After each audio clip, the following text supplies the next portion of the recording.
এর সাথে তো আমি এসেছিলাম, কিন্তু ইচ্ছাকৃতভাবে তাকে ভাইরাল হওয়ার জন্য একে ফাঁসাই দিস।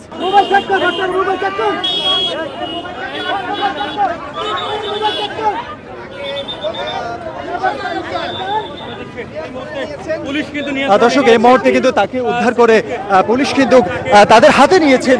আমরা দেখেছি যে শেখ মুজিবের বাড়ির সামনে গিয়ে কিন্তু গণধোলায় শিকার হয়েছেন সিদ্দিক। তাকে বাঁচার জন্য কিন্তু মসজিদে প্রবেশ করতে চেয়েছিল, সেখান থেকে টেনে কিন্তু তাকে বের করে মারধরের করা হয়েছে। কিন্তু তাকে জিজ্ঞাসা করা হচ্ছে, সে বলছে যে সে বিএনপি করে।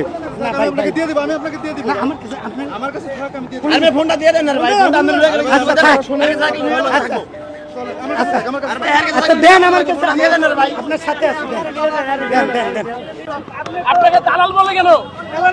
আপনি এর আগে ভোট চেয়েছিলেন, আমি ওই রকম একটা ভিডিও আপনার দেখি। পুলিশ ভাইরা এইজন্য আপনারা শোক করতেছি।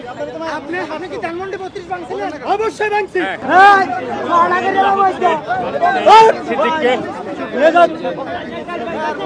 আপনি এখানে এসেছেন কেন সেটা বলেন। এখানে ফ্যাসিবাদের বিরুদ্ধে ফুল দিতে না আসে সেই জন্য আসছি। আসলে মূলত ইনি বিএনপির প্রোগ্রাম করে আসতেছিল আর কি। সাংবাদিকরা এরকে ডাকছে, সাংবাদিকরা ডেকে বলতেছে যে একটু দাঁড়ান, কথা বলবেন, এই বলে এনারে ফাঁসাই দিচ্ছে। ইনি ফুল আনে নাই, এটা আমি একদম হাফেজের সত্য কথা বলতেছি। যদি মিথ্যা বলি কিয়ামতের দিন আল্লাহর কাছে দায়ী থাকবো। একে, এই লোকটাকে এরা কিছু যুবক ইচ্ছা করেই ফাঁসাই দিচ্ছে ভাইরাল হওয়ার জন্য। এর সাথে তো আমি এসেছিলাম, কিন্তু ইচ্ছাকৃতভাবে তাকে ভাইরাল হওয়ার জন্য একে ফাঁসাই দিস। ঘটনার সূত্রপাত হচ্ছে, ওখানে আওয়ামী লীগের একজন রিক্সা চালক ওখানে এসেছিল ওই ফুল দেওয়ার জন্য। ফুল দেওয়ার জন্য আসছিলাম আমরা মোটরসাইকেল নিয়ে, আমরা বিএনপির প্রোগ্রাম করে আসতেছিলাম। আসার পরে ডাক দিয়েছে কিছু সাংবাদিক যে ভাই আপনি নামেন, কিছু কথা বলেন। তা ভাই বলতেছিল বারবার যে সিদ্দিক ভাই বলতেছিল যে আমি কথা বলতে চাচ্ছি না, আমি তো এখান থেকে আমি কথা বলবো না।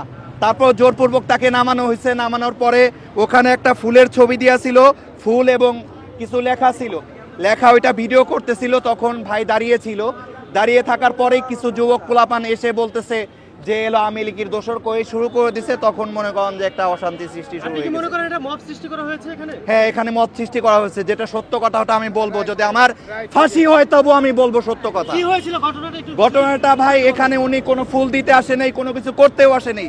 মূলত ওনাকে নিয়ে একটা মানে খারাপ একটা সৃষ্টিকর করে বসছে, খারাপ সৃষ্টি করে ভাইরাল হওয়ার জন্য মূলত এই জিনিসটা করা হয়েছে। সে মূলত পূর্ব পরিচিত বলতে মানে উনি আমার এই প্রোগ্রামে এসে হয়তো আমি পরিচিত হয়েছি এরকম ভাবে আর কি। আমি হচ্ছি মোহাম্মদ ফয়সাল আহমেদ, আমার বাসা রাজবাড়ী জেলাতে।